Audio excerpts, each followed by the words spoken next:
World War II was a time when life could never be taken for granted, especially for those whose daily task it was to risk their lives fighting for their country. The men stationed at RAF Shalofa in Egypt knew that each day might be their last, but none expected to gaze upon the face of death before it happened. Yet that is exactly what happened to Wing Commander George Potter. One night, while drinking in the mess with his friend, Flying Officer Reg Lan, his attention was diverted across the room to where one of his colleagues was sitting. His blood went cold, for in place of the handsome features he expected to see was a horrific skull-like apparition sinking into a blue-black murk. He was transfixed by this stomach-churning vision until Lam broke the spell by tugging at him and asking what was wrong. George Potter shakily explained that he had seen the mark of death on his comrade. The following night, his ill-starred colleague went on a mission as scheduled, but, as Potter had half expected, he did not return. His plane had been shot down over the Mediterranean Sea. The deathly vision being swallowed by the depths had become a reality.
Each year, these strangely beautiful patterns appear in the fields and cause a fresh round of controversy.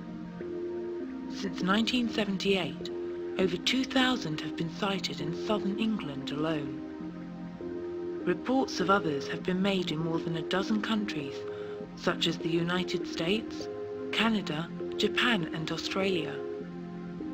Are they the result of a higher intelligence, leaving us cryptic mathematical clues to a brighter future? Are UFOs somehow responsible? Governments practicing with top-secret particle beam weapons? A previously unseen force of nature related to tornadoes? Or simply inebriated students hoping to make page 2 of the local newspaper? Unfortunately, there doesn't seem to be a definitive answer. And although a lot of circles are confessed hoaxes, there is no doubt that other formations exhibit features impossible to fake, and no single theory seems to fit all the available evidence.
There is a tribe in East Africa, the Algaio, that always used to make a point of donning straw helmets when they went hunting.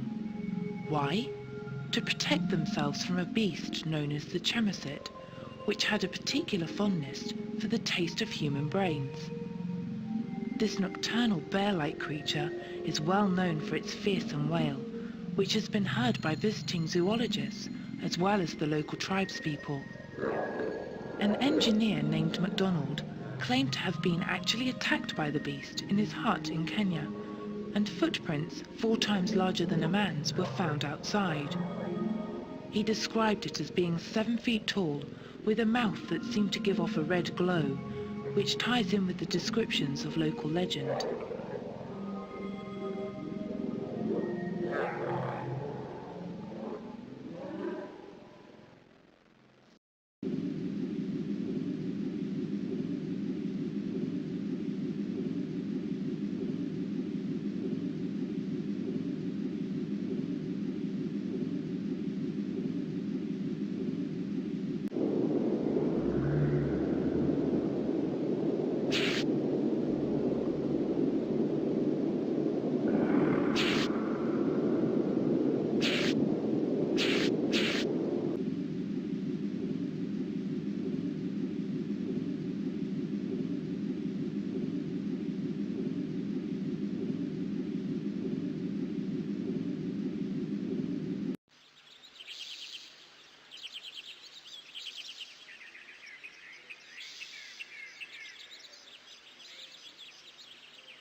The mysteries of the distinctive formation of stones that make up Stonehenge have been discussed by more experts than almost any other man-made structure.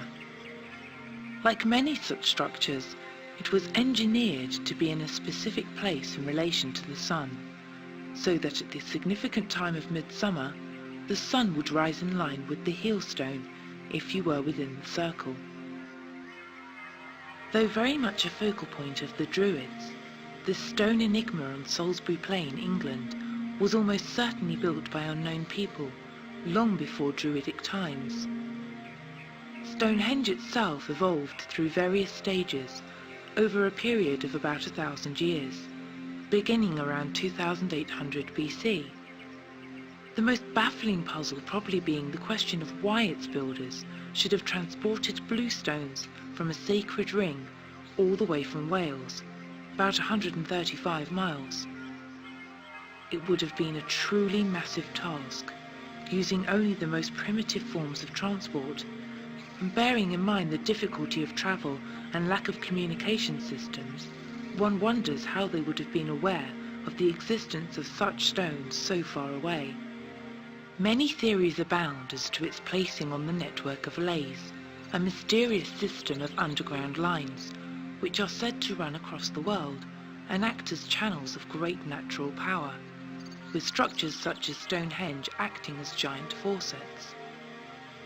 Other theories have suggested that it was built as a kind of astrological computer, a temple, or as a focal point for the many burial grounds in the region.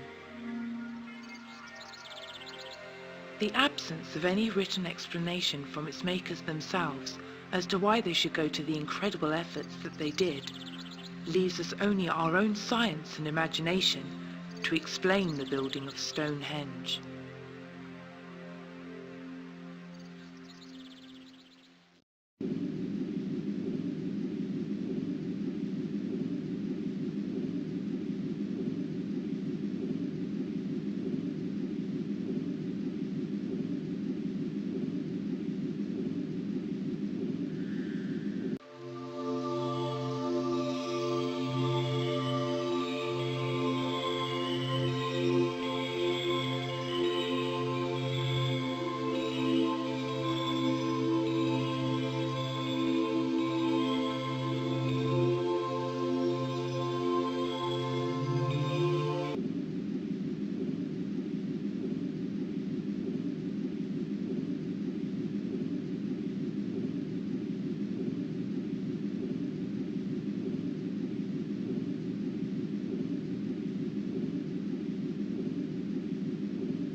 On isolated Easter Island, nearly 1,000 miles from the nearest land, sit the enigmatic statues that have aroused more interest than almost any other man-made figures. The island was first brought to the attention of a wider world in the 18th century by Dutch explorer Jacob Roggeveen, when he discovered the island on Easter Day, resulting in its unusual name. Hewn from volcanic rock, the mysterious figures that decorate the island stand about 25 feet tall and weigh in at around 18 tons each. Local legend tells that the rock figures, or moai, walk to their places themselves, and certainly the shortage of trees with which to have made rollers to have moved them makes it puzzling as to how local craftsmen could have done so. This mystery was highlighted in the writings of Eric von Daniken, who claimed that they must have been carved by visiting spacemen, also suggesting that their red stone headpieces, known as bakeo, represented helmets that would have been worn by these unearthly visitors. Experts suggest more earthly explanations of such puzzles. They point to the fact that local islanders happen to have red hair themselves, and suggest that the lack of trees was caused by them all being used up to move the statues, resulting in the production of said statues ceasing when their timber was exhausted. A timely warning perhaps of the consequences of failing to replenish natural resources. Despite all the theories, however, nobody knows for certain why so many of these statues should have been made, or why they should be carved in such unusual forms.